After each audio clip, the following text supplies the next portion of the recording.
How would you like a 15% discount to my daily email, the stack of stuff, the show notes, discounts to the conference, all of that? All you need to do is text the word show to 33777. You'll get the annual subscription with a 15% discount to my daily email. You'll get the stack of stuff, the links to the show notes, discounts to the conference, and so much more. All you have to do is text the word show, SHOW, to 33777. Text show to 33777.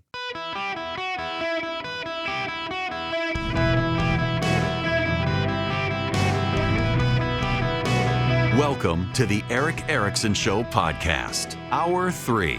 Hello, America. Welcome. It is Eric Erickson here. The phone number is 877-973-7425. Should you wish to be on the program, you can text Eric, E-R-I-C-K. Get the show notes, the live stream, the podcast, so much more. Don't forget, if you text golf to 33777, I'll send you the Van Allen golf link. So Philip and I were talking about this before the show, and I think there are some concerns. So the president has come out in support of a law that I like very much, that would require that AI data centers have to cover the cost of their own power. In a number of communities around the country, power companies are raising everyone's rates to pay for the obscene amount of power needed for data centers. They're not making the data centers pay for everything. We're all subsidizing the costs. Where I am in Georgia, they're not doing that. In Georgia, the Public Service Commission is insisting that data centers cover their own costs for power.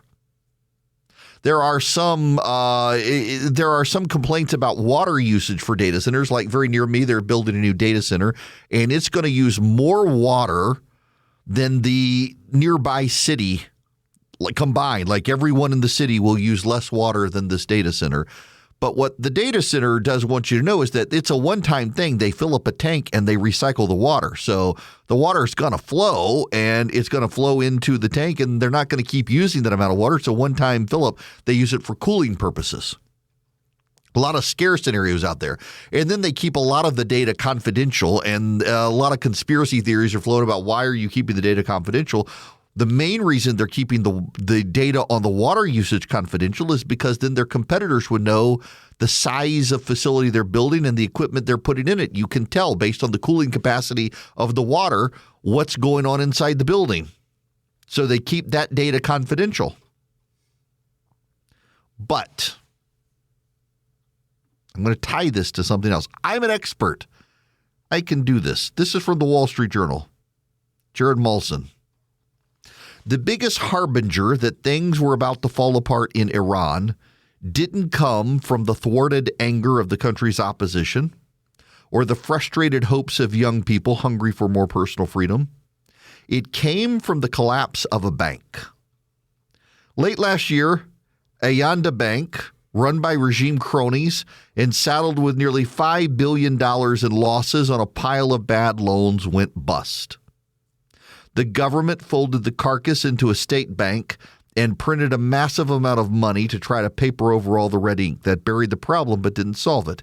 Instead, the failure became both a symbol and an accelerant of an economic unraveling that ultimately triggered the protests that now pose the most significant threat to the regime since the founding of the Islamic Republic half a century ago. The bank's collapse made clear that the Iranian financial system, under strain from years of sanctions, bad lending, and reliance on inflationary printed money, had become increasingly insolvent and illiquid. 5 other banks are thought to be similarly weak. The crisis hit at the worst possible time. The Iranian government's credibility had already been battered by a 12-day war with Israel and the U.S. in June that showed it couldn't defend its population from attack. Its leaders had refused to budge in negotiations over the country's nuclear program, putting sanctions relief out of reach. In November, Israel and the U.S. threatened to strike again if Iran tried to reconstitute its ballistic missile arsenal or nuclear efforts. The company's beleaguered currency, the rial, tipped into a new downward spiral the country had little ability to stop. U.S. enforcement actions had cut Iran off from its crucial flow of dollars from Iraq, significantly reduced its hard currency earnings from oil sales, and put its overseas reserves of foreign exchanges out of reach with sanctions. 3 other banks have now collapsed. And that led to the turmoil. Bank collapse. Not oppression, but economic concerns. Let's jump over to France now. Bonjour, comment ça va? In France, the French now spend over 57% of the country's GDP through government. A third of the American GDP is spent through government. 57% of the French GDP is spent through government, not the private sector. That's higher than the Soviet Union at the time of its collapse. And in France, governments keep collapsing and people are protesting as the country stagnates. Banks are warning of problems. The French are looking at an economic spiral. The Germans aren't far behind. And now let's go to this country. We have an economy that when you look under the hood, the only area of the country that is growing economically outside of healthcare is the AI sector. In particular, our economy right now is not in recession because of the amount of industry and industrial capacity directed towards building AI data centers around the country.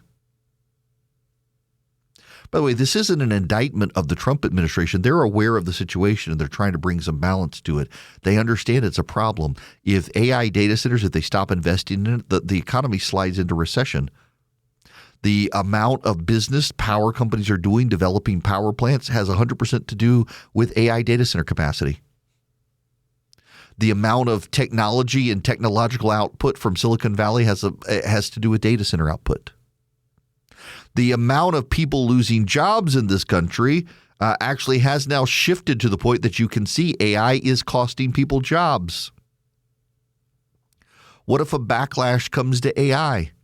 Think of the banks that are taking out borrowing massive amounts of money from the Fed to then redistribute money in the form of loans to the technology companies. Then think of NVIDIA and the circular loans that NVIDIA is doing. NVIDIA is pouring money into OpenAI, and OpenAI is then buying NVIDIA chips at an amount equal to the money that NVIDIA is giving them. We had a situation the other day. I think it was OpenAI announced that they were investing in AMD.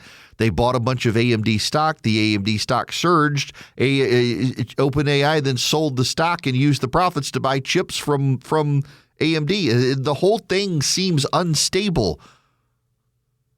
Now jump back across to Iran. It was bank collapses that caused the present crisis.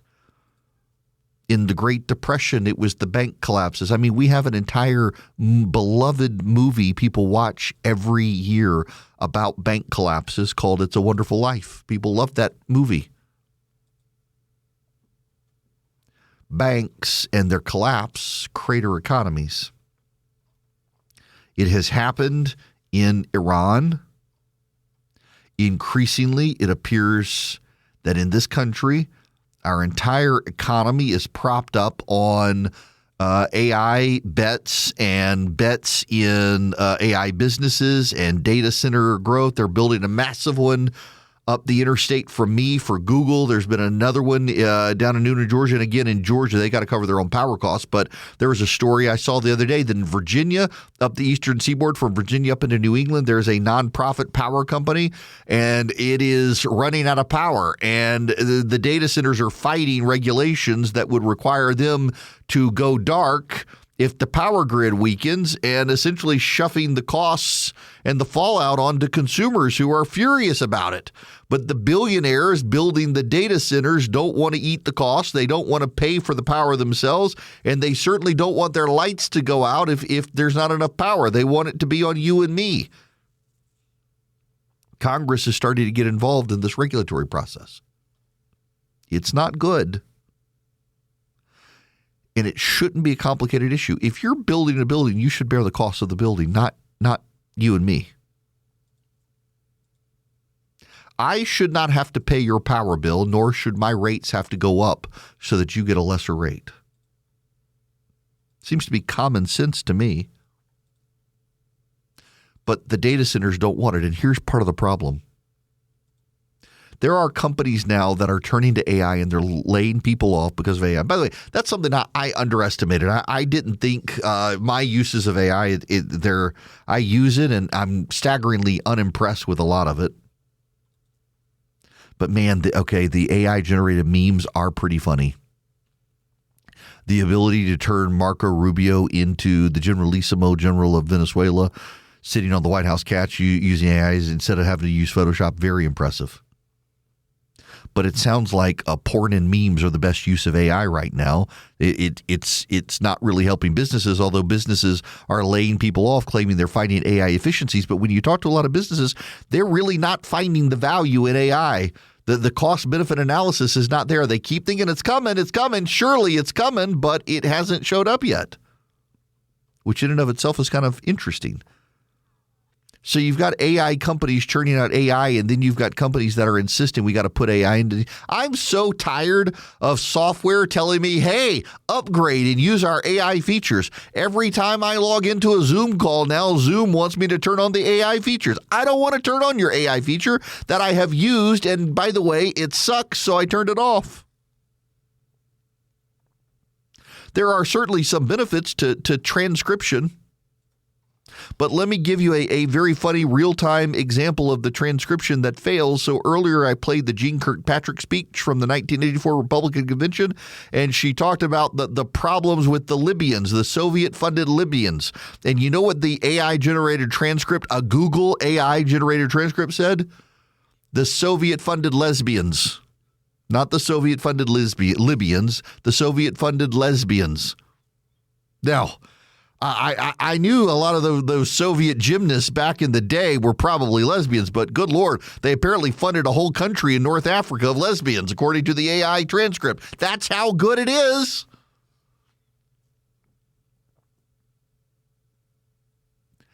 I'm worried about the economic stability of our country because, again, if you strip away a lot of the superficial elements, it boils down to our country is growing because of massive input into AI data centers, the construction that comes with it, the building materials that come with it. The rest of the economy is kind of stagnant right now. We're not headed to an Iranian situation, obviously, but the economic turmoil in France is starting to show up. If you have a couple of banks in this country go belly up because of the AI data center investment, you got problems.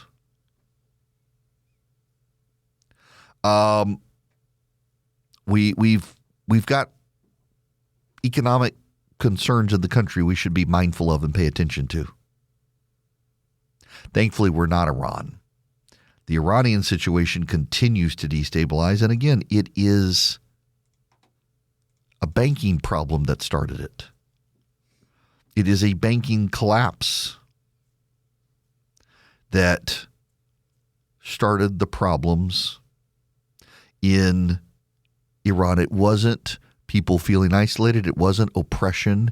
It wasn't young people feeling hopeless. It wasn't any of those things. It was basic economic turmoil. And that is, by the way, a recurring theme throughout history, is that economic turmoil is what brings about calamity. Think about our American Revolution. Why did we revolt? Taxes. Taxes. The economic pressures of the British colonial system on us at the time. The economy is what matters in national stability. And it's something for Republicans to think about. In December, grocery prices rose the highest they've risen since 2022 in a month. There are real economic challenges here, and the Republicans need to still engage on the economic issues. 2.7% inflation, it held steady. That's good, but it's higher than what the Fed wants. We need to worry about the economy, and we need to worry about the over-reliance on economic output right now on building data centers in this country, when a lot of businesses are ready to say we're not seeing an economic rate of return on investing in this stuff. At some point, someone's going to be holding the bag on this stuff. How big the damage is depends on how much we force consumers to subsidize. You know, the President of the United States has come out and he wants to prohibit corporations and businesses from buying up residential properties and renting them out. And if you're a longtime listener to the program, you know I've done several stories on this and suggested it was a problem. People have always blamed BlackRock. It's not BlackRock, it's Blackstone, which is actually owned by Republicans, not Democrats. But the Wall Street Journal and several other groups have put out some data on this, and it turns out we're kind of in a moral panic here, trying to find something to blame on housing costs, and people are pointing out these companies. And Blackstone, by the way, is a minor player in this. There's actually a company, I think Tribute is the name of it, I think that's right, that buys up houses and rents them out. Here's what the data actually shows. In neighborhoods around the country where companies have come in and they've bought out residential houses and turned them into rental houses, rent prices have actually gone down, not up.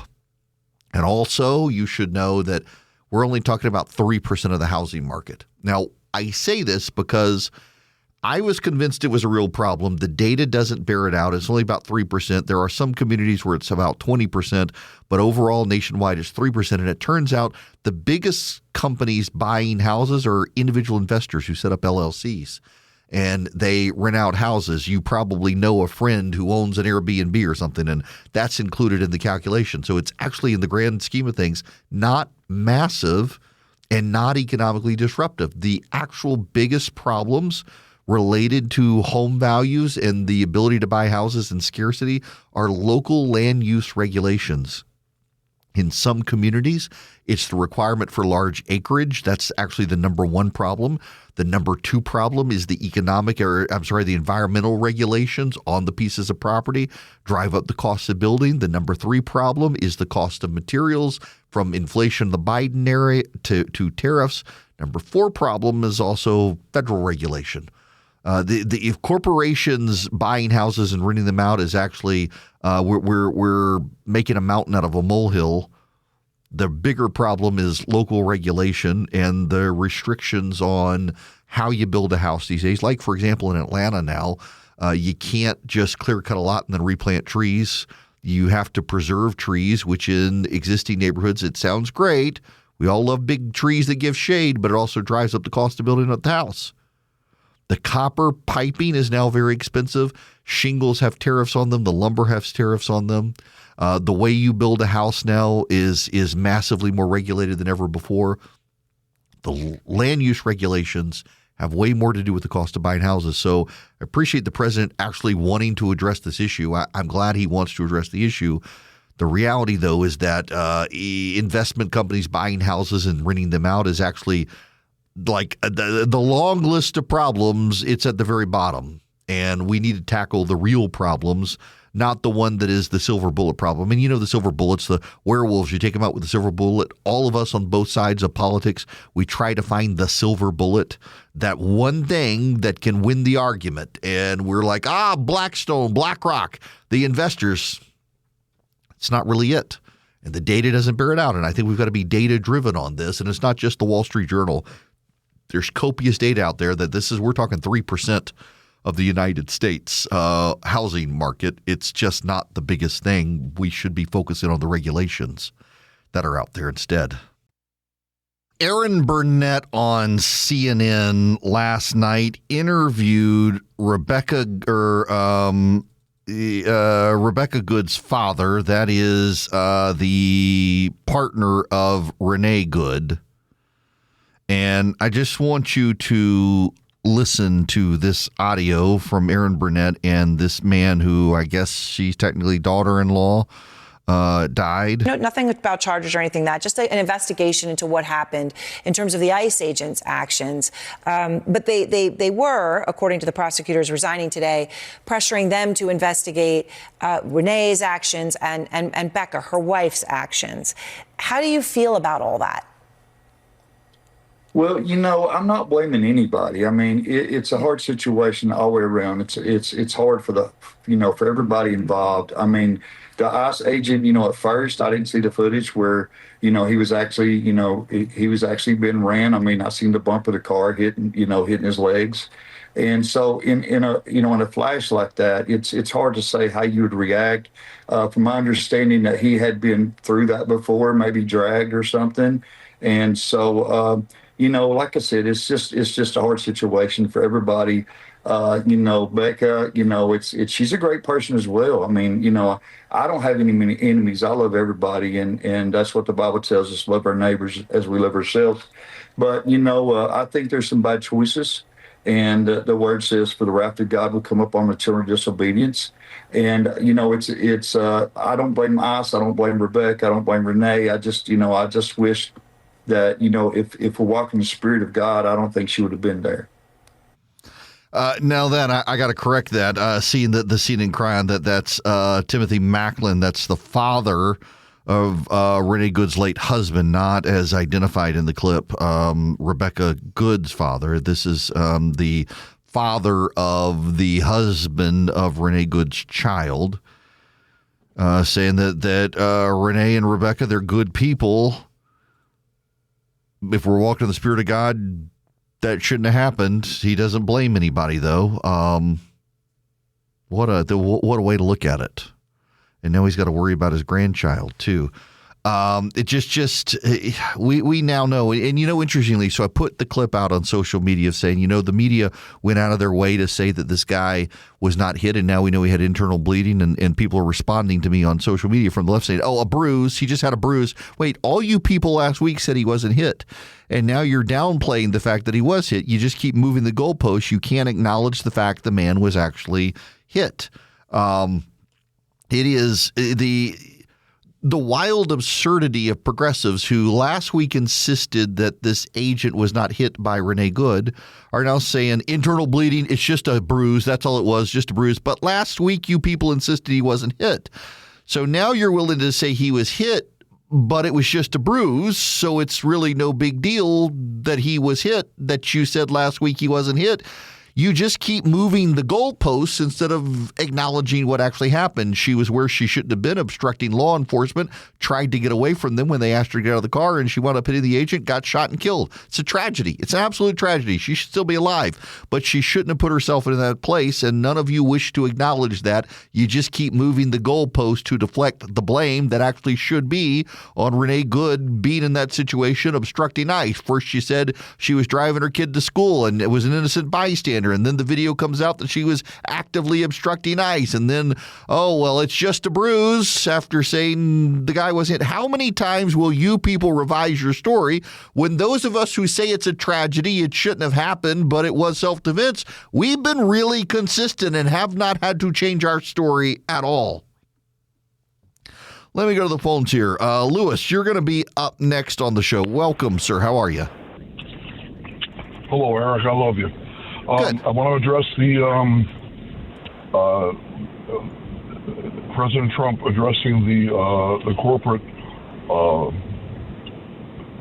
buying of houses in the neighborhood. This is something when I heard yesterday, I was overjoyed because I didn't think this was on anybody's radar. And even though it's a molehill now, we don't want this to be a mountain 10 years from now, 15 years from now, where corporations start to see that, hey, we can go into these neighborhoods, buy these houses.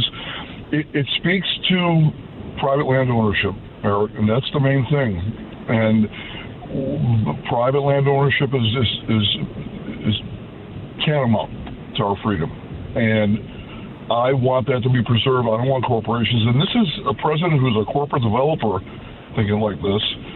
He knows the tendency of big corporations to do these kind of things. And I see a lot of rentals popping up in my neighborhood. Look, I would say there are a number of housing, what do you call them, HOAs around the country that actually have passed rules to say you can only have so many rental houses in the neighborhood.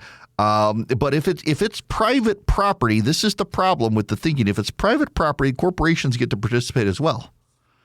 We shouldn't say corporations can't participate, only individuals can participate. And again, I share the concern. I do want you to know I share the concern. But we are talking about 3% of housing in the country. And also a lot of the majority of the companies in that 3%, the overwhelming majority are individual mom and pop investors buying rental properties. It's not actually the Blackstones and the other companies are actually the small players. It's individuals. And so if you prohibit corporations from doing this, to some degree, you're also prohibiting local people in your community who buy up rental properties in an area, fix them up and rent them out for Airbnbs and like. You got to be real careful how you do it. That's one of the concerns. I look, and again, when I started talking about the issue, I was like, this is absurd. All the stuff I was reading about Blackstone, everybody blames BlackRock, but it was actually Blackstone. But when you actually do look at the data, it's not significant. We're talking 3% total housing in the country. And of that 3%, over 50% of it is actually individuals who have formed corporations in which to put the houses. It's not the big guys. It's the little guys. It's the guys who run Airbnbs and stuff like that. So the data is very, very skewed. And we got to be careful how we draft regulations because we don't want to preclude. Why do people, by the way, form LLCs or corporations to do this? It's liability protection. You know what an LLC stands for? Limited liability company. So if you own a house and you rent it out and someone gets injured in the house, they can sue you and take your house. But if you form a limited liability company or corporation, they can only go after the assets of the company. They can't go after you and your personal home. That's why people form corporations. It gives them protection to take risks in business. And the majority of houses held by corporations in the country are actually small businesses, mom and pop shops, so to speak, of individuals having Airbnbs and things like that. So you got to be real careful how you structure this. And the bigger issues is government regulation, actually. Much bigger issue. Now, let me go to Bruce. You're going to be up next. Welcome to the show. Yeah, Eric, I want to just remind you that perhaps mentioning your thing with the bank where you're right on track with that. During the early Depression, the Fed refused to support a bank called the United States Bank of America. And it was a New York bank, and they are one of the banks that they did not support.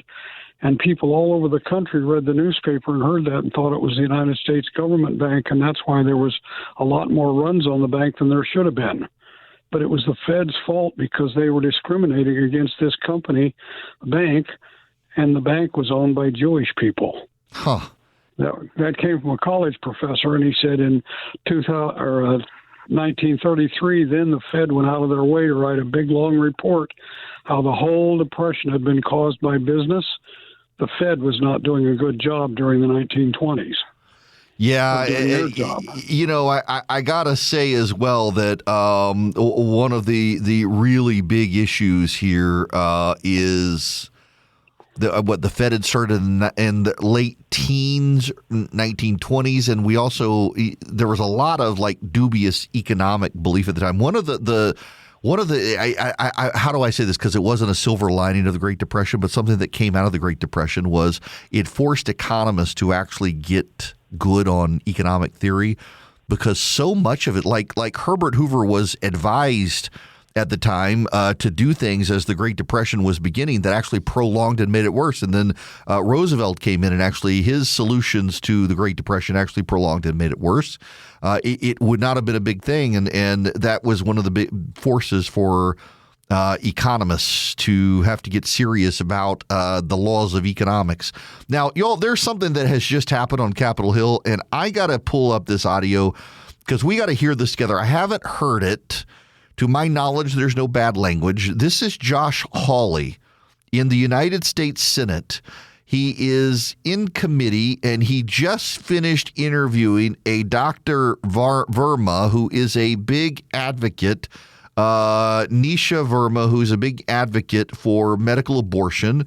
And this is the conversation that just took place. It is blowing up all over the internet right now. Thank you, Mr. Chairman. Since you bring it up, why don't we just start there? Dr. Verma, I wasn't sure I understood your answer to Senator Moody a moment ago. Do you think that men can get pregnant? I hesitated there because I wasn't sure where the conversation was going or what the goal was. I mean, I do take care of patients with different identities. I take care of many women. I take care of people with different identities. And so that's where I paused. I think, I wasn't sure where you were going with that. Well, the goal is just the truth. So can men get pregnant? Again, the reason I paused there is I'm not really sure what the goal of the question is. The goal is just to establish a biological reality. You just said a moment ago that science and evidence should control, not politics. Absolutely. So let's just test that proposition. Can men get pregnant? I take care of people with many identities, but Can men get pregnant? Many women that can get pregnant. I do take care of people that don't identify as women. That Can men get pregnant? Again, as I'm saying, Let me just remind you what you testified to a moment ago. Science and evidence should control, not politics. So, can men get pregnant? You're a doctor, I think. Science and evidence should guide medicine. Do science and evidence tell us that men can get pregnant? Biological men, can they get pregnant? I also think yes/no questions like this are a political tool. And No, yes/no questions are about the truth, doctor. Let's not make a mockery of this proceeding. This is about science and evidence, and I'm asking you.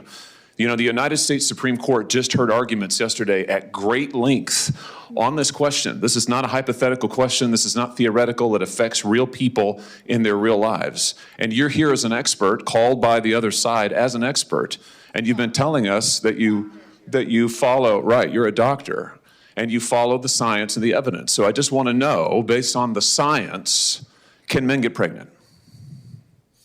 That's a yes or no question. It really is, I think. I think you're trying to reduce the complexity of a lot. I'm not. I'm trying to get, it's not complex. I'm trying to get to an answer, and I'm trying to test, frankly, your veracity as a medical professional and as a scientist. Can men get pregnant? I think you're also conflating This is male extraordinary. female with. No, I'm not conflating male and female. They're two different things. There's biological men and there's biological women. And I want to know, can men get pregnant?